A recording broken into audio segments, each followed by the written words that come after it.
Hello YouTube, this is Clint Greathouse from CT Mad Mods, and I'm about to show you how to make a stub shaft for a Geo Tracker. I get asked how I built mine, and so I thought I'd make a little how-to video real quick. All you're gonna need is either the axle out of the housing that has the flange on it, this little guy right here, this flange, and the other end of a CV axle. So what you'll need is the end of the CV axle that goes in your passenger side. You'll need that in. And you'll need a flange so you can run the driver's side CV axle on the passenger side. Usually I use the actual axle that comes out of the housing that has the flange on it. But today, this is all I got sitting here. So I'm gonna cut these off real quick and show you exactly how to build one of these. Whenever I cut this thing, I usually just put it on the lathe and cut right here on this line. But I'm at my other job today, so I don't have a lathe on hand. So let's do this like you're doing it at your house, in your garage. We're gonna use a cutoff wheel, and we're gonna try and keep this as straight as possible. And we're gonna cut that one with a cutoff wheel as well. And I'll show you exactly where to cut and how to weld it together. I have my old Harbor Freight flux core welder right here. So we'll be able to throw this thing together and you'll get the idea. Now that you got them cut off, you're gonna wanna clean that grease off. So I got a little bit of gas in a container here. Got a brush. I'm gonna clean this off real quick and then I'll see you back inside. Okay, we got our two pieces cut. We cut it as flush as we could. And we kept this as straight as possible. Now, if I were you, I would stick this on a lathe and I would clean this up and make it as precise as possible, because once you stick this on here and weld it, you know, if it's not perfectly flat, it's gonna have just a slight wobble to it. The first one I did, I didn't even worry about it because I was just using it for off-road only. But you know, if you're gonna be going down the highway or something crazy with this thing in four-wheel drive, you might wanna make that as, you know, as perfect as possible. But anyways, I also recommend that you take a vise or something and clamp these two pieces together as you weld her up, so it doesn't, you know, get wonky on you, or a C clamp or something to that effect. I'm not gonna do that for the purpose of this video. I'm not even gonna keep this thing. This is just to show you guys how to do it. So let's tack her up and then we're gonna give her a weld. All right, let's tack her up.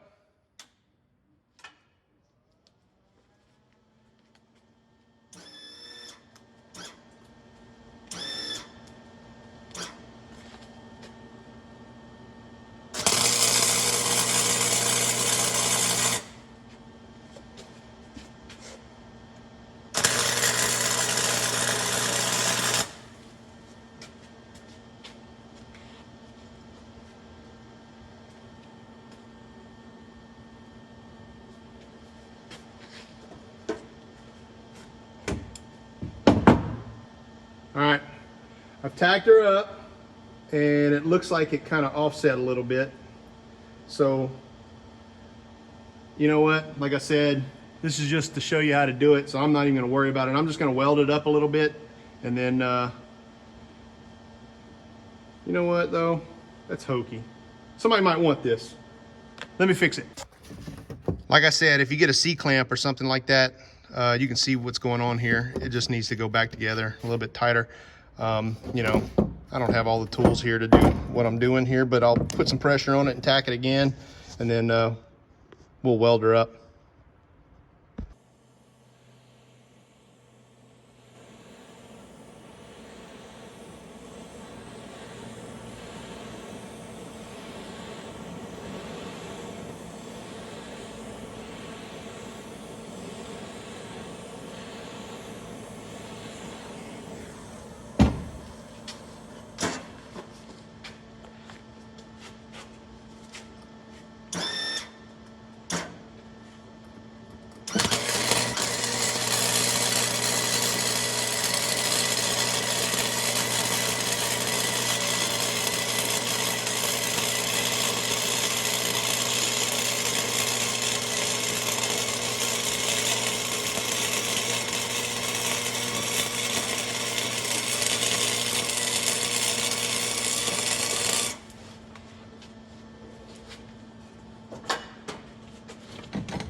Okay, so now she's all welded up.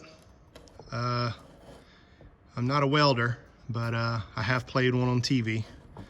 Check out Discovery Channel, CT Mad Mods, Last Outpost. It's the best I can do with a flux core, so don't judge me. Anyways, what you want to do is you want to get some bolts that go in these holes.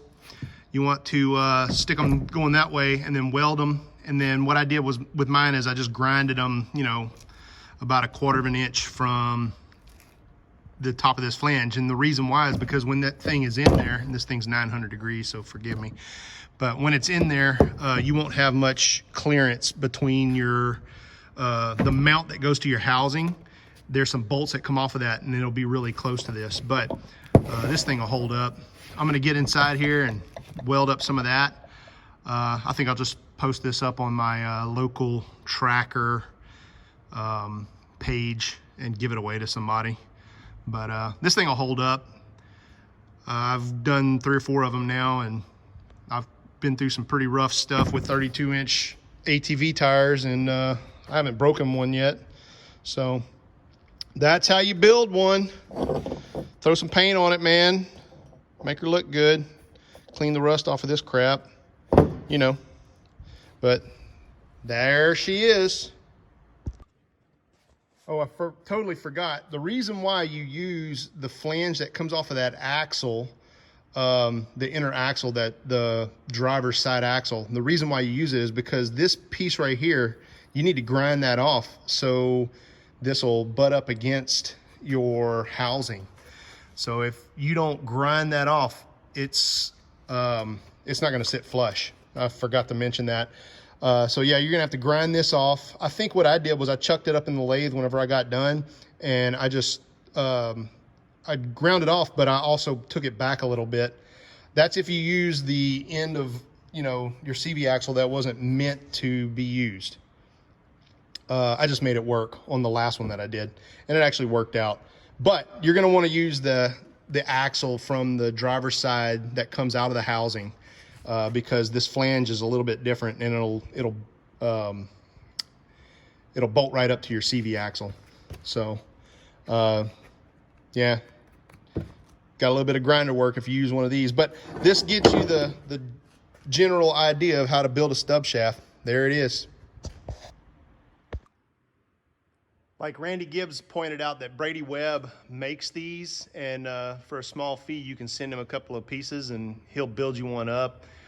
His welding is way better than mine, but you know, if you'd rather not, or you don't have the tools to do this, send Brady some business.